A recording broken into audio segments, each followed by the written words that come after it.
Hi ಎಲ್ಲರಿಗೂ welcome to Swathi sparkling diary. So ಇದು ನಮ್ಮ ಮನೇಲಿ ಗೌರಿ ಗಣೇಶ ಹಬ್ಬ ಮಾಡಿದ್ದು. ಸೊ ಬೆಳಿಗ್ಗೆ ಎದ್ದು ಎಲ್ಲ ಕೆಲಸ ಮಾಡಿ ಮನೇಲಿ ರಂಗೋಲಿ ಹಾಕಿ ಸ್ನಾನ ಮಾಡಿಕೊಂಡು ದೇವ್ರಿಗೆ ಪೂಜೆ ಮಾಡಿದ್ವಿ.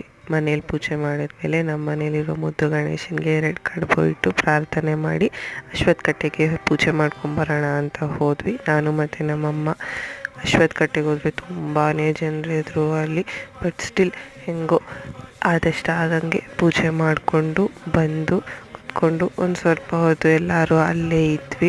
ಮಾತಾಡಿಕೊಂಡು ಎಲ್ಲರಿಗೂ ಅರಿಶಿನ ಕುಂಕುಮ ಕೊಟ್ಟು ನನ್ನ ಕಸಿನ್ ಭಾವನಾ ಕೂಡ ಬಂದಿದ್ಲು. ಸೊ ನಾನು ನಮ್ಮಮ್ಮ ಭಾವನಾ 3 ಜನನೂ ಮನೆಗೆ ಬಂದು ಊಟ ಮಾಡಿ ಮಲಗಿಬಿಟ್ವಿ. ಸೊ ಸಂಜೆ ಮತ್ತೆ ಬನಶಂಕರಮ್ಮನ ದೇವಸ್ಥಾನಕ್ಕೆ ಹೋಗಿ ಅಲ್ಲಿಂದ ಡೈರೆಕ್ಟಾಗಿ ನಮ್ಮ ಅಕ್ಕ ಮನೆ ಹತ್ರ ಹೋದ್ವಿ. ಗಣೇಶನ ನೋಡಿಕೊಂಡು ಅಲ್ಲೇ ನಮ್ಮ ಅಕ್ಕಂಗೆ ಅರಿಶಿನ ಕುಂಕುಮ ಕೊಟ್ಟು ಅವ್ರ ಮನೆಯಲ್ಲೇ ಊಟ ಮಾಡಿಕೊಂಡು ಒಂದು ಸ್ವಲ್ಪ ಹೊತ್ತಿದ್ದು ಮನೆಗೆ ಬಂದ್ವಿ. Thank you for watching.